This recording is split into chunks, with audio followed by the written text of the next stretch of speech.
West Hill United is a progressive spiritual community where how you live is more important than what you believe.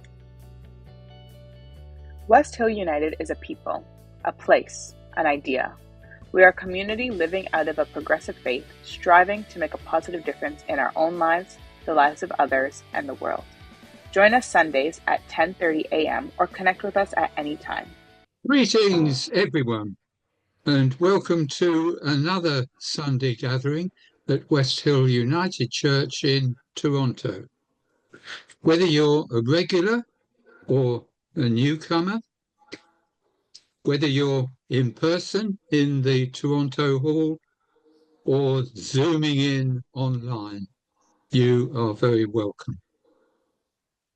And we're all pleased to see you and each other, as we always are at these gatherings.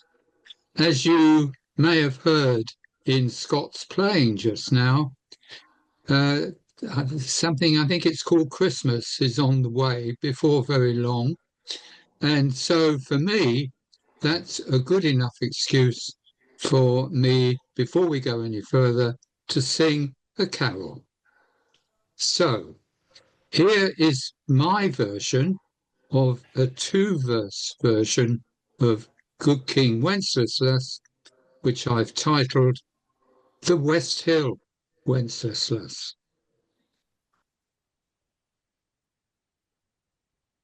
Good sing West Hill, there's no doubt, every Sunday morning, when Scott's playing puts to rout any grumbles forming. With his tinkling bunch of keys, melodies releasing, Scott reveals with seeming ease talents never ceasing. Sunday gatherings every week feature topics various. People sing and people speak, and the mood's gregarious. Yes, the atmosphere is warm, and the loving pleases, till when Zoom runs true to form, everybody freezes.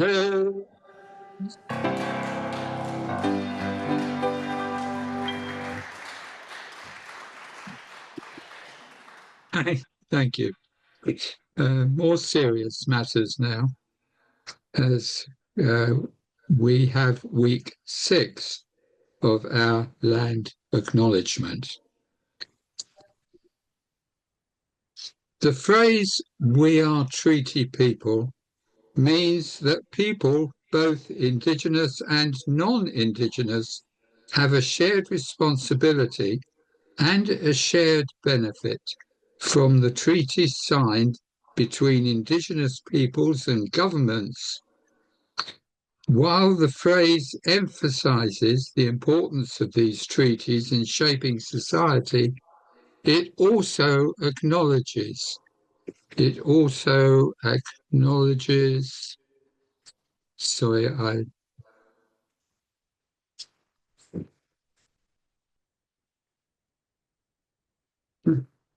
sorry about that.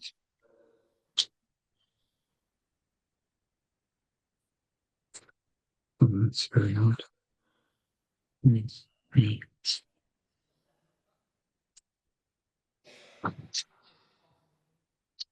Sorry about the silence there. I don't quite know what's happened.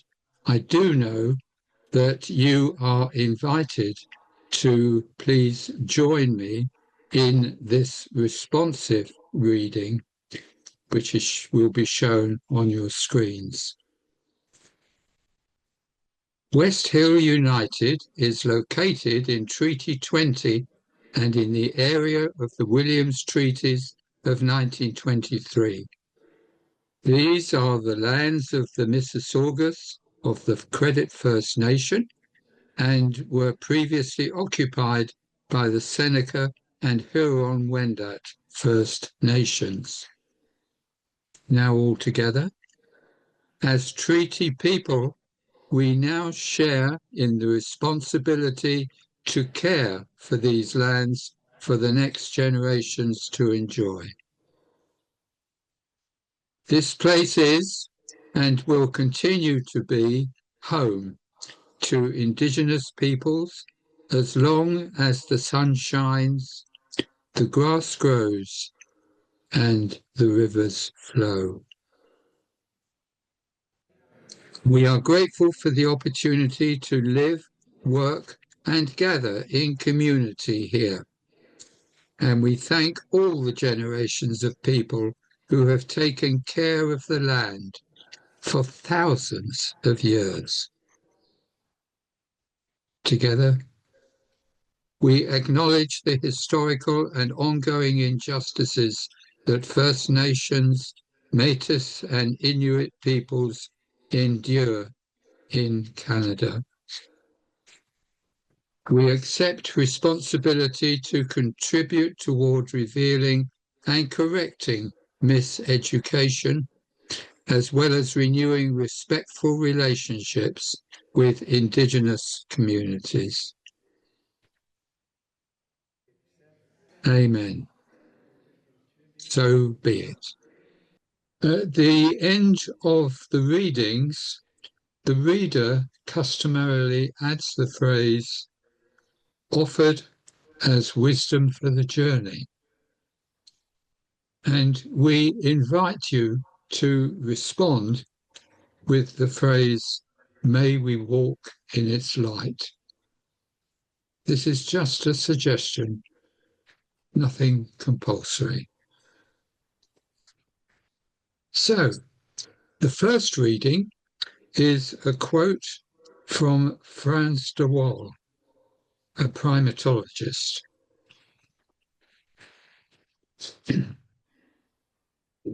Professor Jan van Hoff came on TV and showed a little clip that everyone has seen by now, where he and a chimpanzee called Mama hug each other.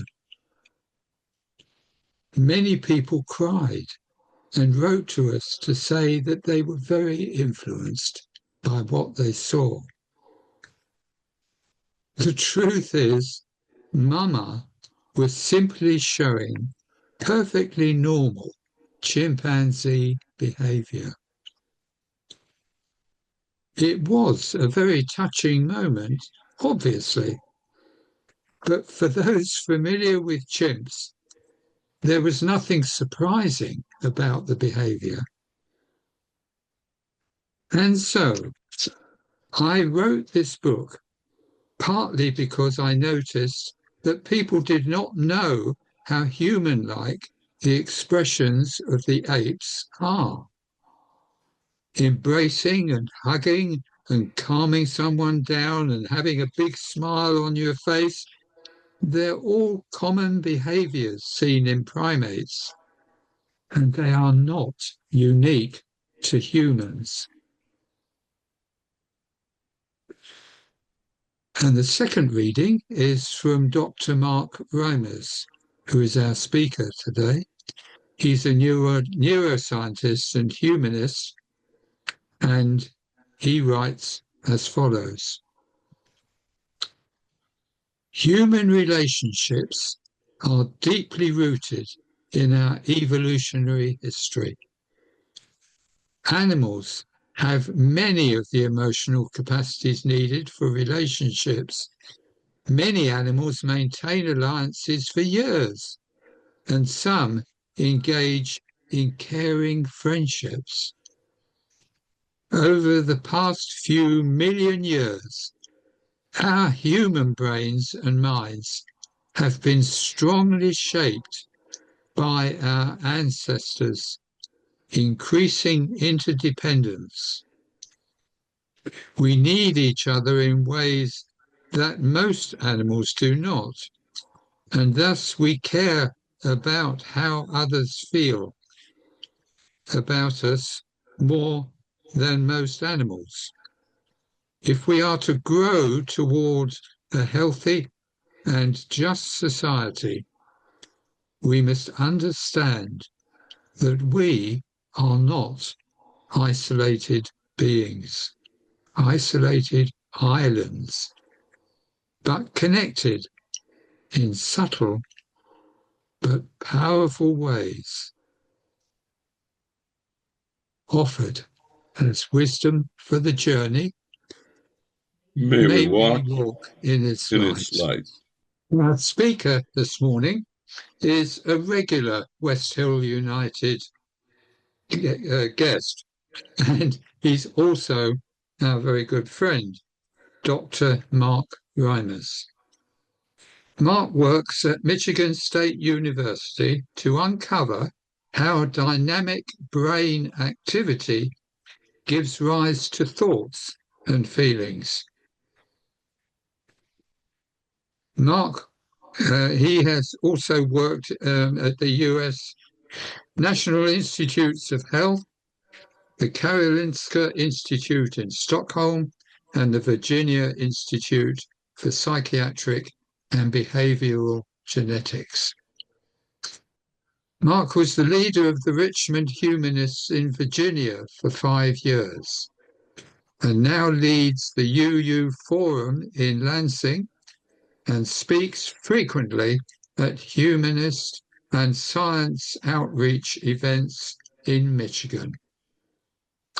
Please give a warm West Hill welcome to Dr. Mark Reimers.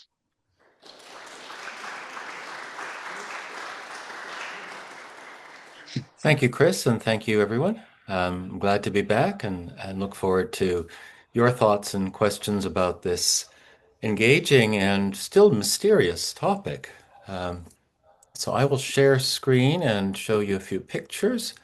Hopefully we'll get that going. All right, how are we doing here? Can you all see? Great. So I want to talk about how our relationships, human relationships, are grounded in deeper biology. But I want to put it a little bit into perspective first. The universe is a pretty vast place, and we can experience a kind of awe, but most of the universe is just pitiless. It's too cold for very much to happen in most places, and in a few places it's too hot for any delicacy, any fragile life to survive. And life started on our planet because we were in an in-between place. And in the vastness of the universe, human relationships are, I think, one of the key boundaries that enable us to live sanely. Now, we may think that our human relationships are somehow more sophisticated than any other creatures, but we might understand ourselves better if we look into the deep roots of relationships in many other animals. As Durante Lamar, which was the speaker here last week, said, progressive thinking really involves being curious and open to new information. And although we all have strong views about human relationships, I think just now we're beginning to understand the richness and complexity of animal relationships and how they set the stage for human relationships. So I first want to very briefly divide relationships into two kinds of interactions. For one, we're going to talk about transient interactions or transient relationships. And what we're mostly interested in is long-term relationships. So most animals engage in two major kinds of transient interactions. They'll fight with each other for territory or for resources or for food, or they'll mate with each other. But typically, these interactions last only a few minutes. They may be repeated, but they don't build a relationship between the two animals involved. So I think there's three major headings under which we can talk about long-term animal relationships, the relationships that might seem models for ours.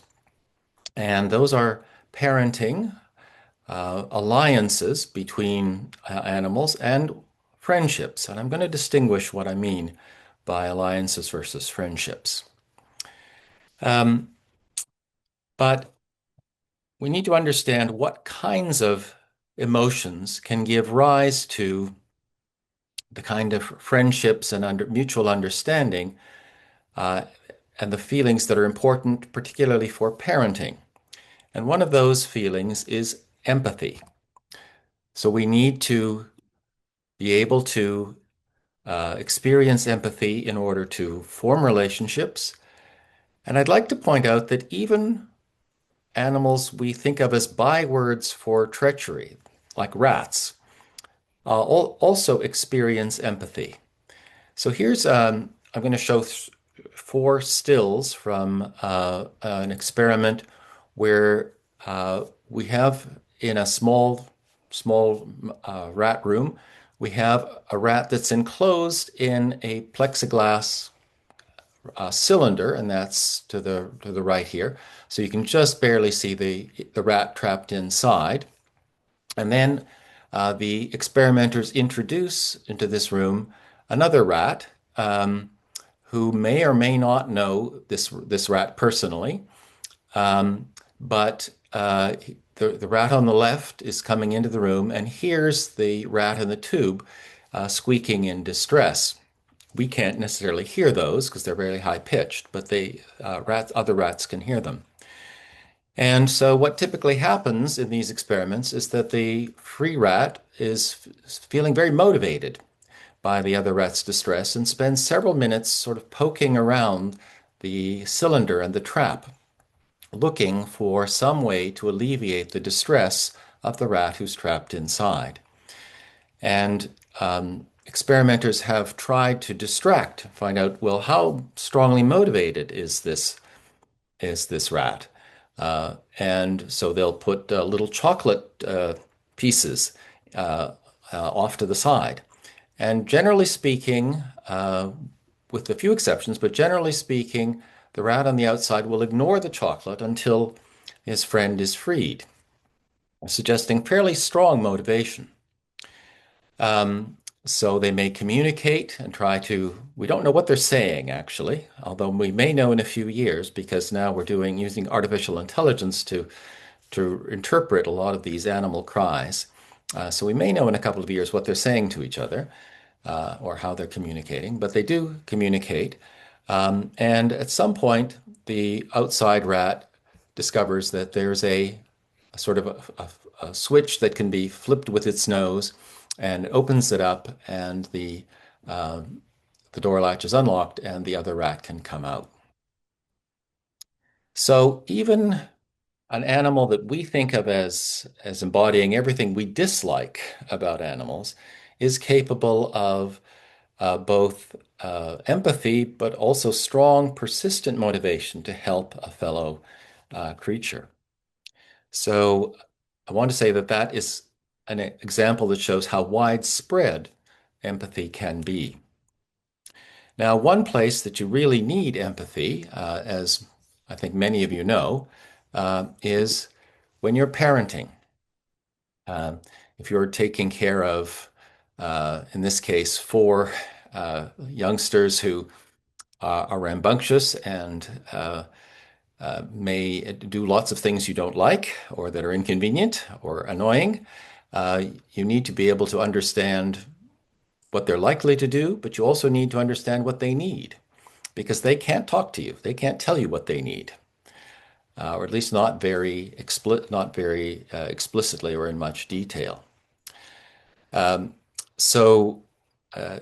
of mammals, in particular in the last 100 million years or so, have been getting better at caring for youngsters, which is not something that's very common in the animal kingdom, but is part of why we have such a social brain. And um, if you think about animals who are particularly intelligent, uh, there are hundreds of ways that these animals can get into trouble. So baby elephants are particularly prone to getting stuck in various kinds of mud banks or quicksand or under trees. And a large part of mother elephant's life is trying to extricate them from various pickles that they've gotten themselves into, as well as caring for them and making sure that they can keep up with the herd, which is not so easy. When you're a primate, life gets even more complicated because most primates live in the trees. So, of course, babies cling, but they don't always hang on tight. And mothers have to be constantly aware of when babies, getting distracted and might let go, or especially when baby starts to crawl on their own. Of course, they might be 40 or 50 feet above the ground. You really have to pay attention.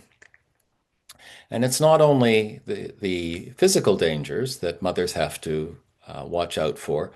Baby primates are prone to provoking adults. And some of these older adults are grumpy and don't necessarily take it well. Some are more understanding. In fact, it's more typical for primate adults to understand the limitations of babies than not, but some do not. And so mom has to make sure that the child doesn't get too near, particularly grouchy, Uncle Fred over there, who may be having perennially a bad day. So mothers have to think constantly ahead about what a baby might do.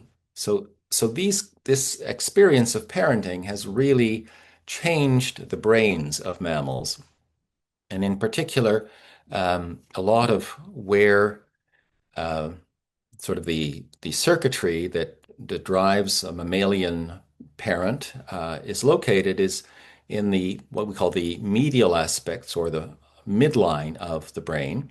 We don't normally see this when we're looking at a model of a brain from the outside, but it's as though you were, you know, um, as though you were cutting the brain in half and looking on the inside of each half.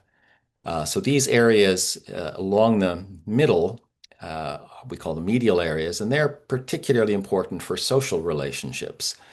And as you may notice, if you compare a typical mammal brain, in this case a mouse or a rat, with a primate or human brain, we have vastly expanded those medial areas.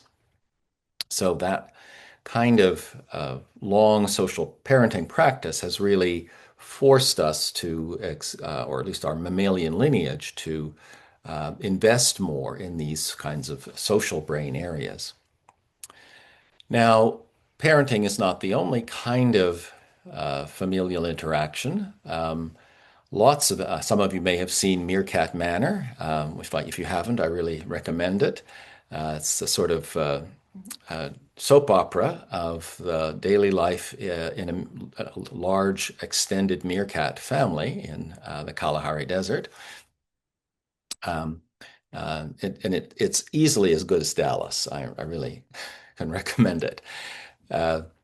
So most of social mammals live in groups that are loosely related. Typically, they're often cousins, or most of them are cousins or second cousins. And they, extend their loyalty not only to their immediate family, but to their group mates, and will stand guard, typically while these meerkats are eating, and they're, focused on catching small bugs on the ground or small animals on the ground. Somebody has to keep watch for the eagles and leopards who would otherwise scoop them up. So they maintain some kind of long-term obligations to the family, and they know that they have those obligations.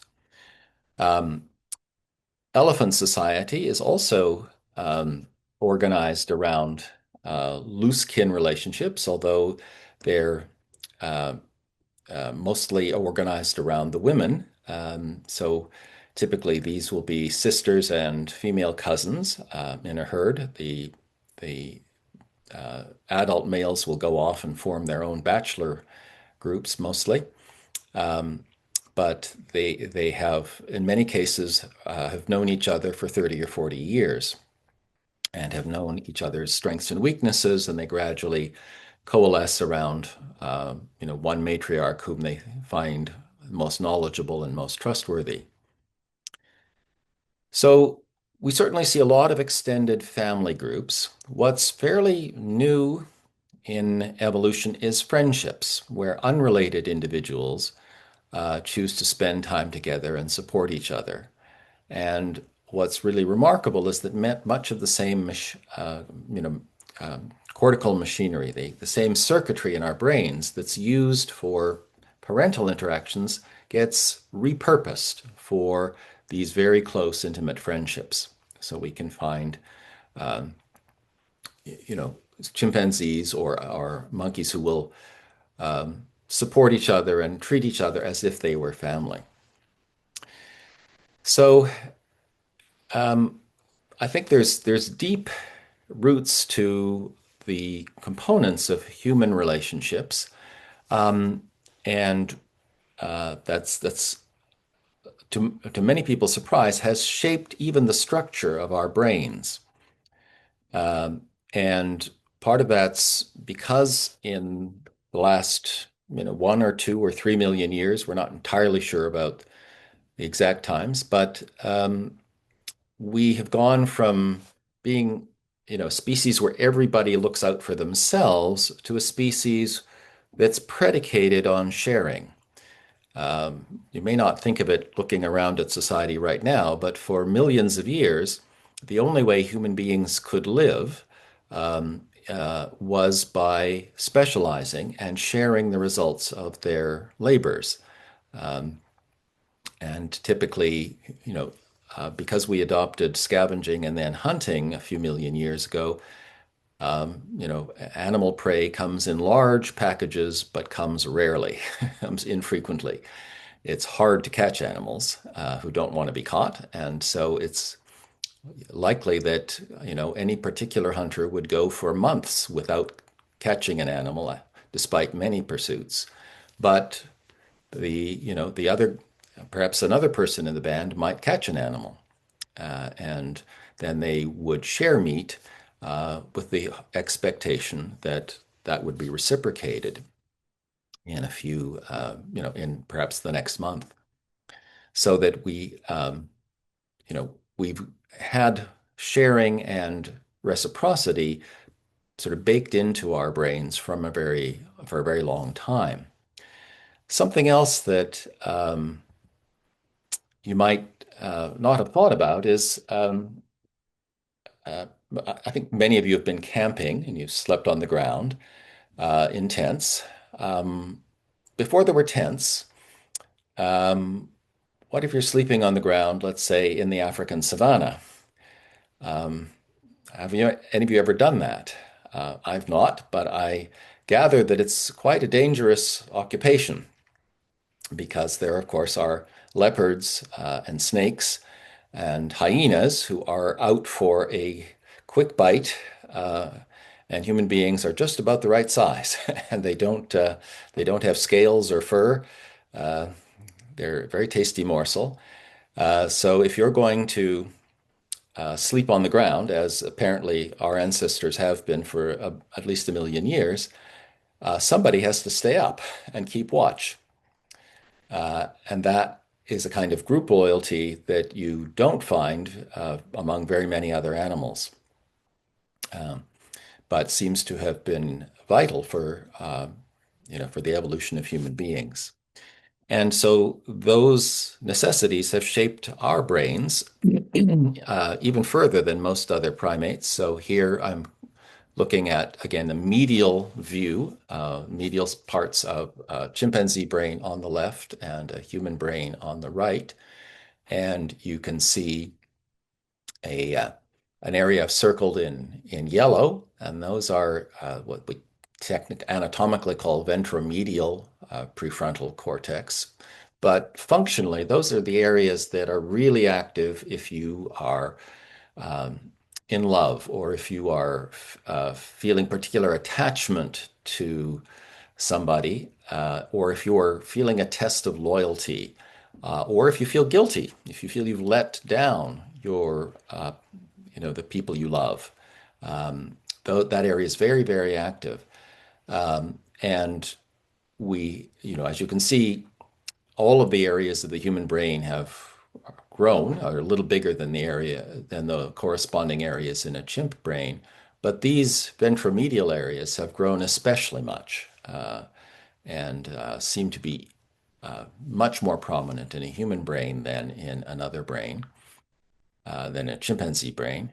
And we can see that the areas, I'm going to show you a little more pictures, those are now hubs those ventromedial social areas send connections, information all over the brain, particularly the front part of the brain. And this is much more closely tied than the corresponding areas in a chimp brain or a monkey brain. So our social brain informs the rest of our mind much more than than it happens, let's say, in a monkey or in a meerkat. And even we think that the social cues from other people are influencing even how we interpret words or even what we recognize as what we see. So I'd like to wind up by saying that we do need meaningful connections to thrive, and these are not so easy to do, as many of us have discovered. In the modern era, we seem to be losing connection, even as we develop more technology that enables us to connect, such as Zoom. So the question is, how can we develop connection? And I would say that part of the answer to that is by nurturing our basic pro-social biology, by encouraging empathy, by encouraging just basic communication. As our speaker again, Durante Lamar, last week said, we should look more for the quality of caring in the people we associate with rather than their doctrines or their politics. And I think that's something that here in America is especially relevant. We are a very divided country, and most people of the right or left will tell you that the people on the other side are a threat to the existence of the country or to the morality of the country. This does not bode well. But I think if we're going to bridge those divides, we have to recognize the possibility for connection and caring in those we disagree with. There are plenty of people who volunteer in soup kitchens who also voted for Donald Trump. I disagree with them, but I can start to connect with them by recognizing our shared interest in feeding the hungry. And that's, I think, where we need to go, as the speaker last week suggested. And I just want to leave you with a couple of books, if you want to follow up some of these issues of animal relationships. Some of you know of Frans de Waal's books, Mama's Last Hug, but there's a new book by an animal behaviorist from Cambridge named Arik Kirschenbaum discussing animal communication and what they're saying to each other. Watch this space, because I think that we'll find out a lot in the next 10 years about how animals communicate. And then I'd like to recommend a book particularly about our evolution and how childhood has changed and how has shaped our minds. Become a sustaining champion of West Hill United's work by committing to an automatic monthly donation. Learn more or donate now through Canada Helps.